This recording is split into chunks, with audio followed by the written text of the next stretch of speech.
Hello everyone, welcome back to a new video. I know कि ये video आने में बहुत लेट हो गया, पर अब से डिसाइड मैंने कर लिया है कि अब से हर संडे वीडियो आएगी। तो आज की वीडियो में एसिड बेसिस चैप्टर कंप्लीट होगा साइंस का। So let's start.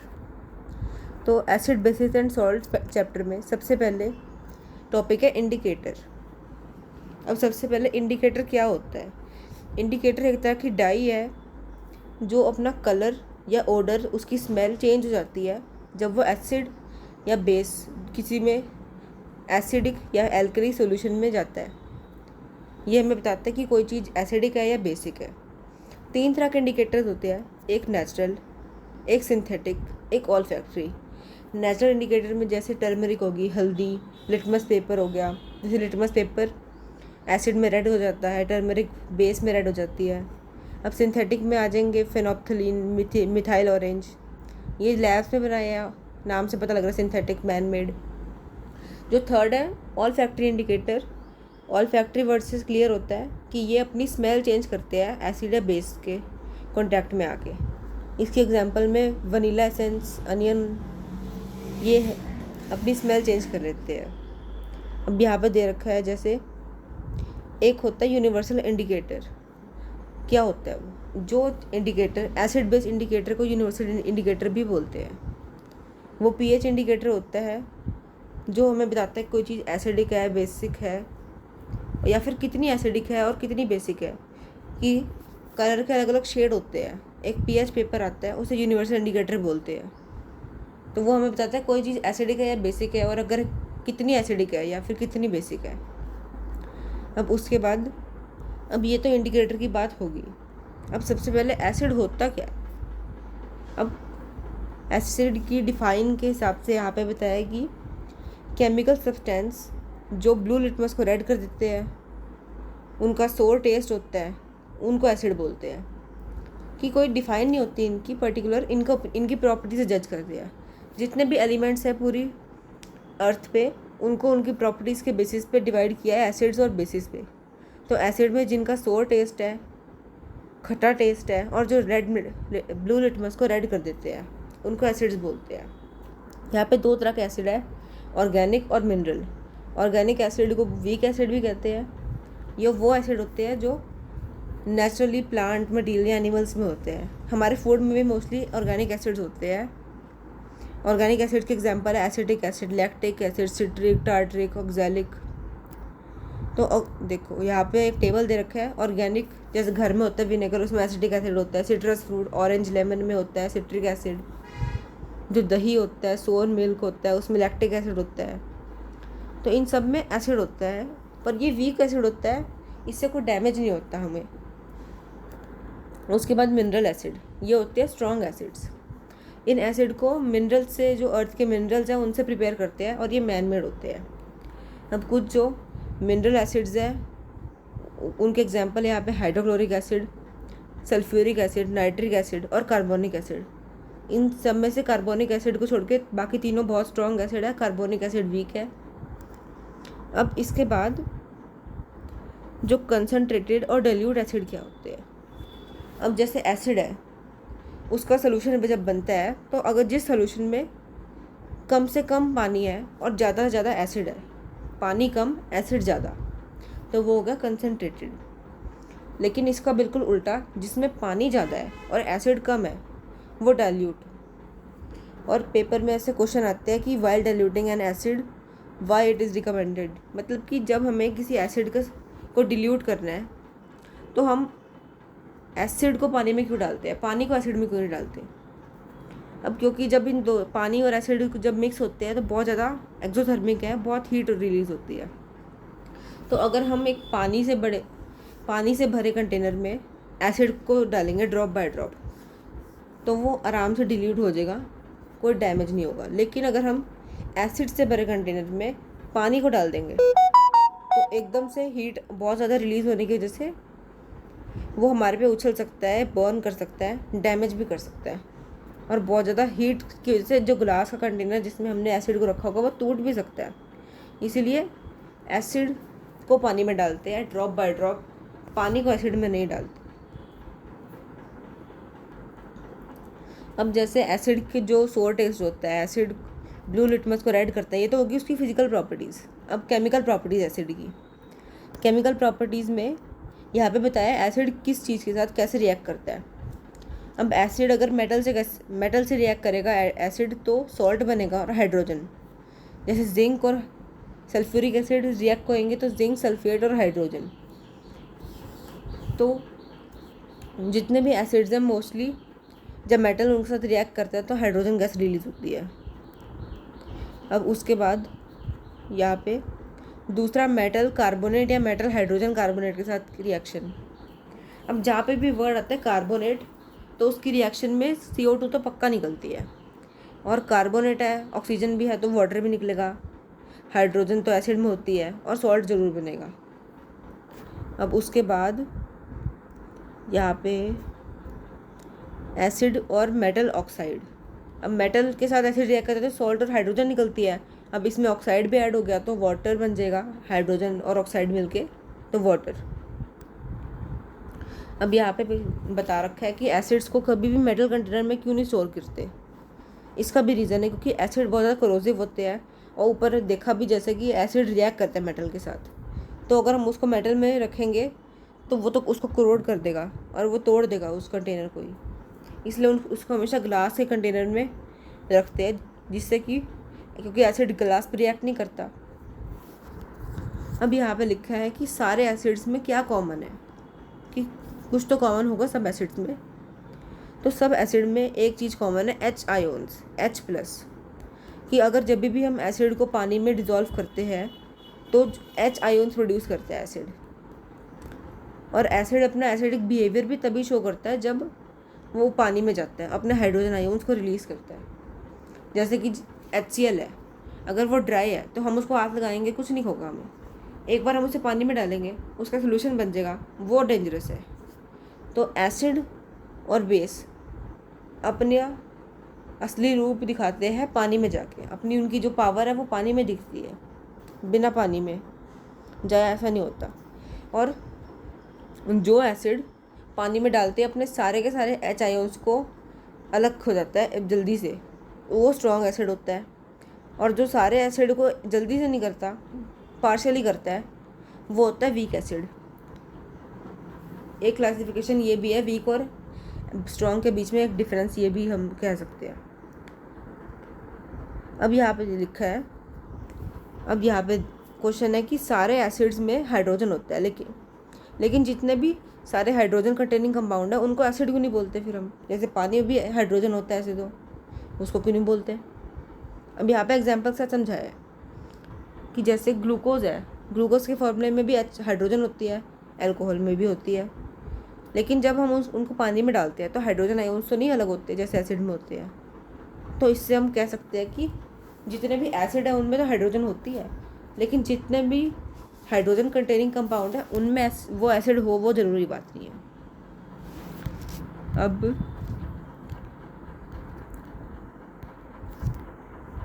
अब एसिड्स ख़त्म, अब बेसिस से आ जाते हैं। अब बेस की फिजिकल प्रॉपर्टी क्या है।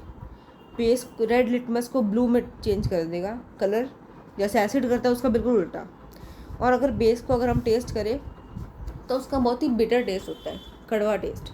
और उसको अगर हम टच करते हैं तो बड़ा फिसलन सोपी टच होता है उसका, जैसे हम साबुन को टच कर रहे हो। तो एक होते हैं एल्कलाइज। एल्कलाई मतलब जो बेस पानी में डिज़ोल्व हो जाते हैं, और हमारे जो 10th का सिलेबस है उसमें खाली एल्कलाइज ही है। यहाँ पे जो सोडियम हाइड्रोक्साइड है, पोटेशियम हाइड्रोक्साइड, ये एग्जाम्पल है वाटर सोल्यूबल बेसिस के। अब जैसे एसिड में था यहाँ पे भी कि एसिड में तो हाइड्रोजन कॉमन था, अब सब बेस में क्या कॉमन है। अब बेस में भी OH के आयोन्स कॉमन है, उसमें H+ के आयोन्स थे, यहाँ पे OH- के। ये भी बिल्कुल एसिड की तरह पानी में जाके अपने OH के आयोन्स रिलीज़ करता है। जो स्ट्रॉन्ग बेस है सारे रिलीज़ कर देगा, और जो वीक है वो पार्शली रिलीज़ करेगा। अब यहाँ पे भी स्ट्रॉन्ग और वीक बेस की बात है।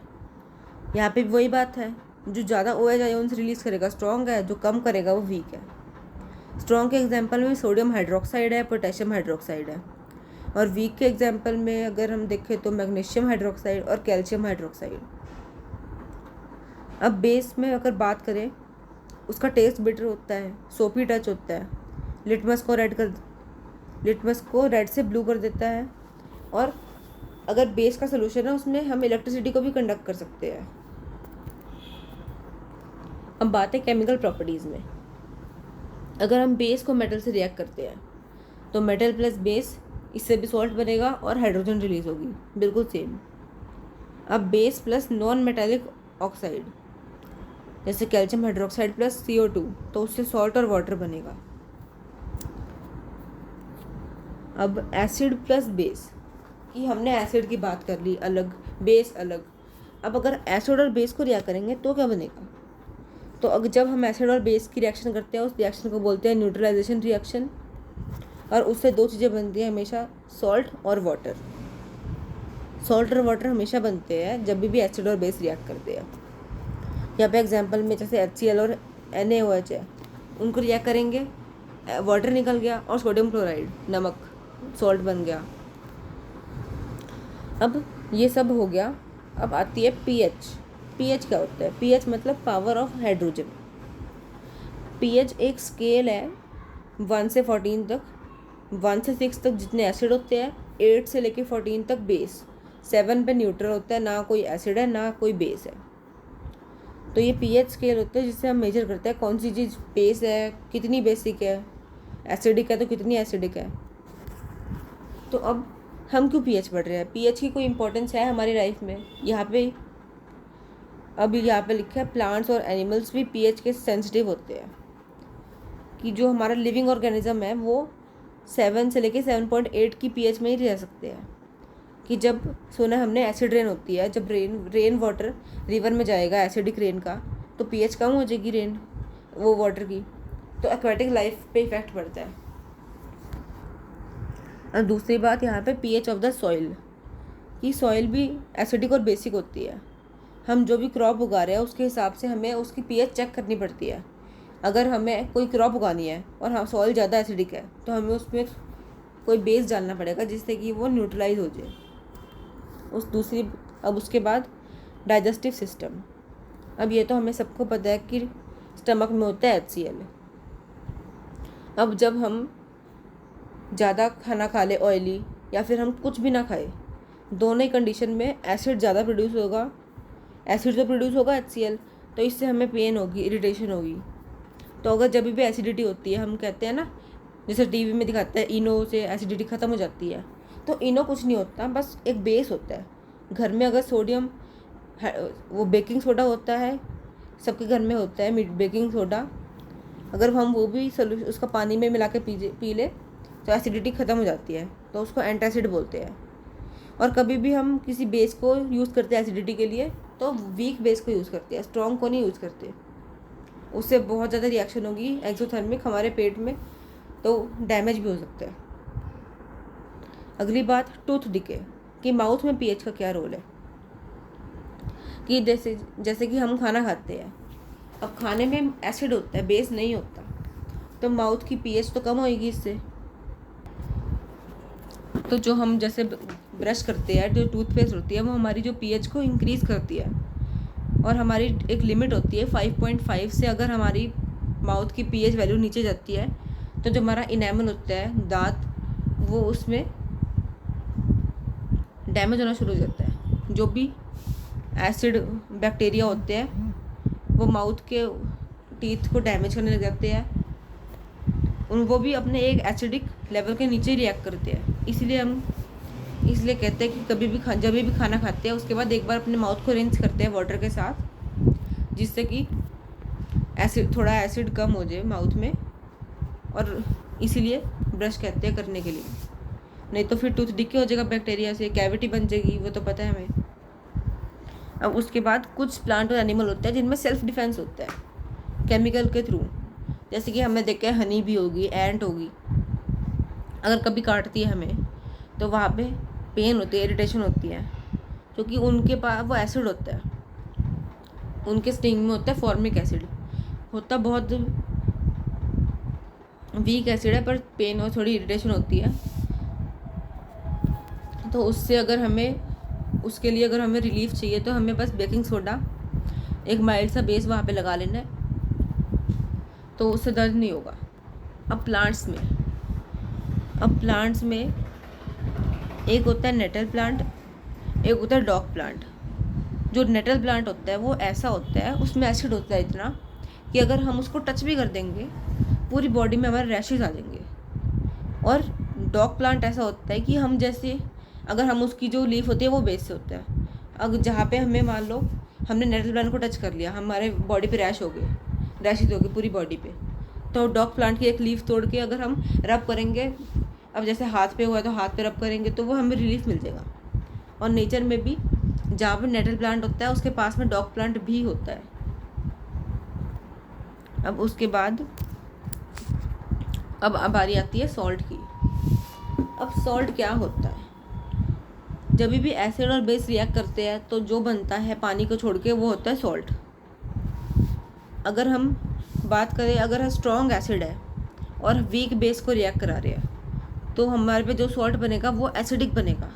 और इसका अगर उल्टा हो तो अगर बेस स्ट्रॉन्ग हो और एसिड वीक हो तो बेसिक बनेगा। और अगर एसिड और बेस जो दोनों की पीएच दोनों ही स्ट्रॉन्ग हो या दोनों ही वीक हो तो जो सॉल्ट बनेगा वो न्यूट्रल होगा। अब बात करेंगे सॉल्ट की फिजिकल प्रॉपर्टीज़। अब जो सॉल्ट है मोस्टली सॉलिड ही होते हैं और उनका मेल्टिंग और बॉइलिंग पॉइंट हाई।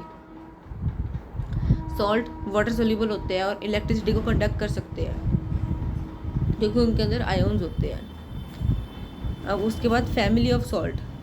अब जो भी सॉल्ट के में सेम आयोन्स होते हैं वो उनको फैमिली ऑफ सॉल्ट कहते हैं। जैसे सोडियम क्लोराइड है, सोडियम सल्फेट, दोनों में सोडियम है तो ये एक फैमिली को बिलोंग करते हैं इस तरह से। अब यहाँ पे कुछ सॉल्ट के बारे में बताया है। सबसे पहले आता है कॉमन सॉल्ट, सोडियम क्लोराइड, जिसे हम कहते हैं टेबल सॉल्ट, जो घर पे नमक होता है। और ये कॉमन सॉल्ट बहुत चीज़ों में यूज़ होता है, खाने में यूज़ होता है ऑब्वियसली। इसका दूसरा यूज़ है जैसे जिन जगह में आइस होती है, स्नो होती है, स्नोफॉल होती रहती है, वहाँ पे अगर आइस को मेल्ट करने के लिए भी यूज़ होती है ये सॉल्ट को। और सॉल्ट का एक और काम है NaCl का, सोडियम हाइड्रोक्साइड की फॉर्मेशन के लिए। Baking soda, washing soda, bleaching powder, इन सब की फॉर्मेशन इसी से होएगी। अब जैसे कि ये होता है एक क्लोर एल्कली प्रोसेस। इसके नाम में क्लोर है मतलब क्लोरीन, एल्कली मतलब एक बेस, और प्रोसेस जिस प्रोसेस में क्लोरीन एल्कली प्रोड्यूस हो रही है इसका नाम है क्लोर एल्कली प्रोसेस। इसमें जब इलेक्ट्रिसिटी पास कराते हैं ब्राइन सोल्यूशन के साथ, ब्राइन होता है, सोडियम क्लोराइड को वाटर में मिक्स करोगे तो ब्राइन बन जाएगा। अब उसमें इलेक्ट्रिसिटी पास करेंगे तो सोडियम हाइड्रोक्साइड बनेगा, एक बेस बनेगा, क्लोरीन गैस रिलीज होगी और हाइड्रोजन रिलीज होगी। और यहाँ पे इसके बाद अगला बेस है ब्लीचिंग पाउडर। अब ये कैसे बनता है? अब calcium hydroxide, slack lime water. अब जैसे क्लोरीन पास कराते हैं इसके ऊपर से, क्लोरीन गैस पास होती है इसके ऊपर से तो बनता है, वाटर अलग हो जाता है और calcium oxychloride, chemical name, bleaching powder बन जाता है। अब इसके यूजेस क्या है? इसको ब्लीचिंग है तो कॉटन टेक्सटाइल ब्लीचिंग में यूज़ होता है, वाटर को डिसइंफेक्ट करने में यूज़ होता है, केमिकल इंडस्ट्री में भी यूज़ होता है ऑक्सीडाइजिंग एजेंट की तरह, और इससे क्लोरोफॉर्म भी बनती है। अब अगला बेस है sodium hydrogen carbonate, baking soda. अब बेकिंग सोडा कैसे बनता है? बेकिंग सोडा बनता है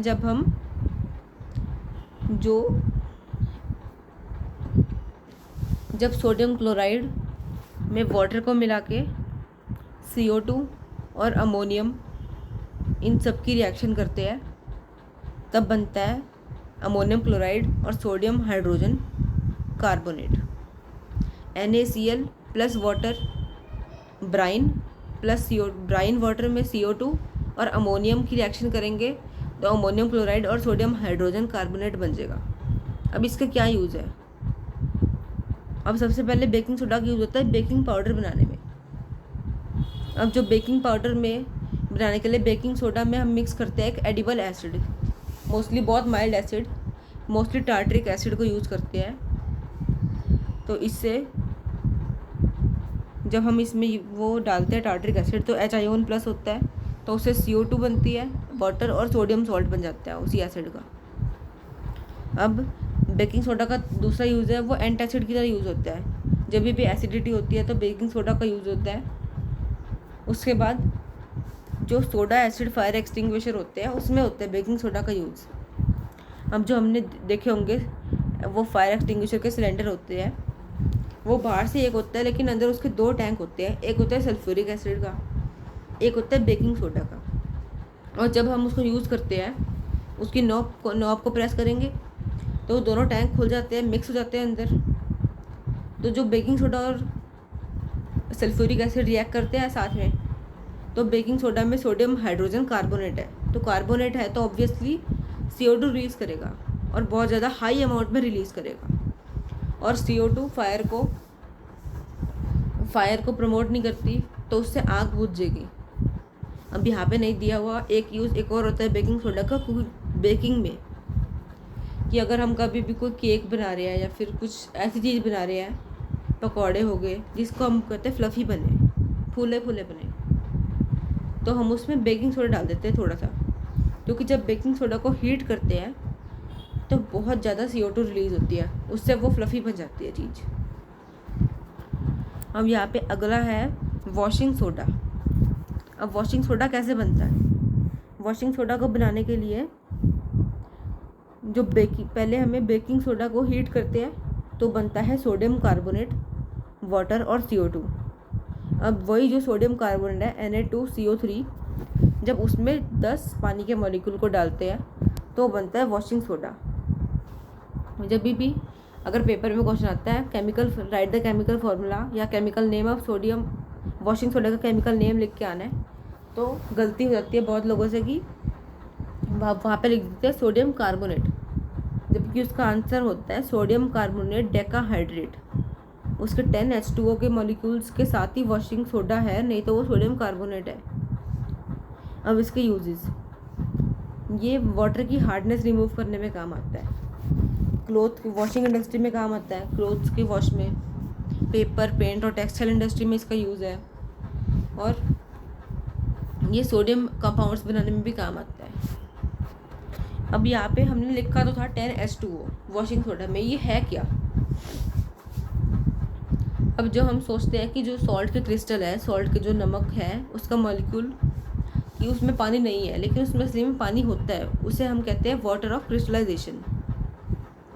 वाटर ऑफ क्रिस्टलाइजेशन का मतलब होता है एक फिक्स नंबर होता है वाटर मॉलिक्यूल्स के जो एक सॉल्ट के फॉर्मूले में होते हैं। जैसे कि कॉपर सल्फेट है, उसमें 5 मॉलिक्यूल होते हैं पानी के। आयरन सल्फेट है, उसके अंदर 7 मॉलिक्यूल्स होते हैं। अब यहाँ पे अगला है plaster of Paris, calcium sulphate hemihydrate, इसमें पानी का मॉलिक्यूल है 1/2। अब ये बनता कैसे है? ये बनता है जब हम जिप्सम होता है कैल्शियम सल्फेट, उसको 373 केल्विन या 100 डिग्री सेल्सियस बॉइलिंग वाटर के बॉइलिंग पॉइंट पे हीट करते हैं इतने टेम्परेचर पे, तो जिप्सम अपने वाटर के मॉलिक्यूल्स लूज़ कर देता है और प्लास्टर ऑफ पेरिस बन जाता है, POP। और जब कैल्शियम सल्फेट हम इसको हीट करते हैं, कैल्शियम सल्फेट में जिप्सम में 2 मॉलिक्यूल होते हैं पानी के पहले से, हम उसको तब तक हीट करते हैं जब तक 1.5 मॉलिक्यूल पानी का अलग नहीं हो जाता और आधा अलग नहीं हो जाता, और उसी टाइम हम फिर वो POP बन जाता है। POP होता है एक वाइट पाउडर, और जब हम उसमें वापस पानी डाल देंगे तो वापस जिप्सम बन जाएगा, वापस से हार्ड हो जाएगा। तो यहाँ पे इसका क्या यूजेज है? अब डॉक्टर यूज़ करते हैं कभी भी अगर हम फ्रैक्चर बोन्स में रिपेयरिंग में, तो डॉक्टर इसी चीज़ को यूज़ करता है, POP को। अगर हम टॉयज़ बनाने की होता है तो टॉयज़ बनाने में भी इस चीज़ का यूज़ है, और डेकोरेशन मटेरियल में भी इसका थोड़ा यूज़ है। तो ये POP है। तो इसके साथ ये चैप्टर तो यहाँ पे ओवर होता है। अब ये नोट्स का PDF भी मैं डिस्क्रिप्शन में डाल दूँगा। अब इसके बाद कमेंट में ज़रूर बताना कि अगला चैप्टर कौन सा। मैं पूरी ट्राई करूँगा कि नेक्स्ट संडे को वीडियो आ जाए, कि संडे को वीडियो अपलोड हो ही जाए। बस ज़रूर कमेंट में ये बता देना कि कौन सा चैप्टर अगला। चलो फिर bye, see you in the next video.